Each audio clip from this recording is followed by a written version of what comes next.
গত ১৪ জুন যশোরের জেলা প্রশাসক মোহাম্মদ আশেক হাসান শহরের যানজট নিরসনে কঠোর পদক্ষেপ গ্রহণের ঘোষণা দিয়েছিলেন। সেই ঘোষণার পর কেটে গেছে ১৬ দিন। আগামীকাল ১ জুলাই থেকে কার্যকর হওয়ার কথা রয়েছে ভ্যান ও রিকশা নিয়ন্ত্রণে নতুন নীতিমালার। জেলা প্রশাসনের ঘোষণা অনুযায়ী পৌরসভার অনুমোদন ও চালকের বৈধ ড্রাইভিং লাইসেন্স ছাড়া কোনো ভ্যান বা রিকশা শহরে চলাচল করতে পারবে না। নিয়ম অমান্যকারীদের বিরুদ্ধে আইনগত ব্যবস্থা গ্রহণের কথাও জানানো হয়েছিল।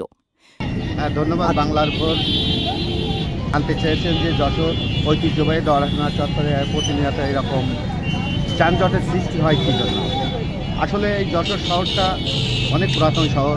আজ থেকে ১০০-২০০ বছর আগে যে রাস্তা দিয়ে মানুষ চলাফেরা করত, যে হারে যানবাহন ছিল, তার থেকে সেই ২০০ বছর পরে যানবাহন বৃদ্ধি পেয়েছে, কিন্তু রাস্তাটা বৃদ্ধি পায়নি। যে কারণবশত সরু রাস্তা দিয়ে একটার পর একটা ইজি বাইক, মোটর চালিত ভ্যান, রিক্সা চলাফেরা করছে। আসলে পুলিশ প্রশাসন এই যানজট নিরসনের জন্য প্রচণ্ড গরমের তপ্ত রোদে তারা যে পরিশ্রম করছে, তারা কি করবে? সরু রাস্তা দিয়ে প্রতিনিয়ত যানবাহন বৃদ্ধি পাচ্ছে, কিন্তু এই রাস্তার প্রশস্ততা বৃদ্ধি পাচ্ছে না। তাই যদি কোনো কায়দায় বাংলাদেশ সরকার সরু রাস্তাগুলোর উপর দিয়ে যদি ওভারব্রিজ তৈরি করে, তাহলে এই যানজট নিরসন হবে, সাধারণ মানুষের দুর্ভোগ কমে আসবে।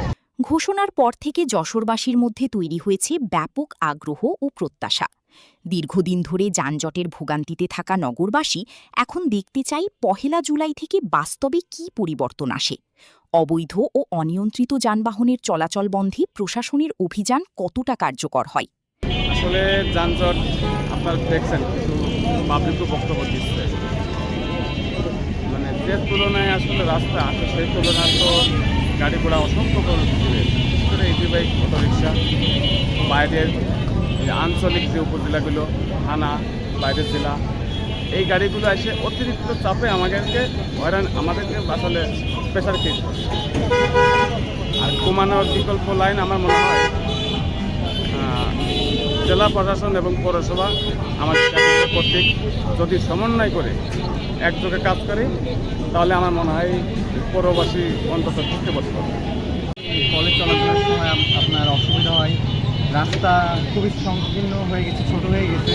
যানবাহনের মধ্যে ইজি বাইক, রিক্সা অনেক কিছুই রয়েছে, যাতে আমাদের রাস্তা পারাপারে অসুবিধা হয়। বিভিন্ন কিছু অনেক সময় দুর্ঘটনার সম্মুখীন হই আমরা। শহরের বিভিন্ন সড়ক ও গুরুত্বপূর্ণ মোড়ে এখনও আগের মতোই দেখা যাচ্ছে অসংখ্য ভ্যান ও রিকশার চলাচল। ফলে নাগরিকদের অনেকেই জানতে চাইছেন, প্রশাসনের ঘোষিত পদক্ষেপ বাস্তবায়নে প্রয়োজনীয় প্রস্তুতি কতদূর এগিয়েছে এবং আগামীকাল থেকে মাঠ পর্যায়ে কী ধরনের কার্যক্রম শুরু হতে যাচ্ছে।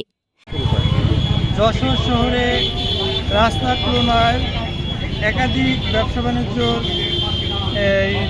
মার্কেট এবং রাস্তাঘাটে অটো রিক্সা একাধিক হারে থাকার কারণে মানুষের যানজট চলাফেরা খুবই সমস্যা হচ্ছে। এই তুলনায় দেখা যাচ্ছে রাস্তা ফ্লাইওভারের অতি দ্রুত প্রয়োজন, যার কারণে লোকজনের যাতায়াতের অনেকটা সুবিধা হবে। বর্তমানে পরিস্থিতিতে দেখা যাচ্ছে যশোর এলাকায়, যশোর শহরে অধিক হারে ব্যবসা বাণিজ্য এবং কলকারখানা তৈরি হয়েছে, যার জন্য অতি শীঘ্রই একটা ফ্লাইওভারের দরকার এবং রাস্তার আশেপাশে যে জায়গাগুলো আছে গাড়ি চলাচলের জন্য খুবই সমস্যা হয়, কারণ তারা ছোটোখাটো ছোটো ব্যবসা বাণিজ্য তৈরি করছে, মানে ব্যবসা বাণিজ্য নিয়ে বসে।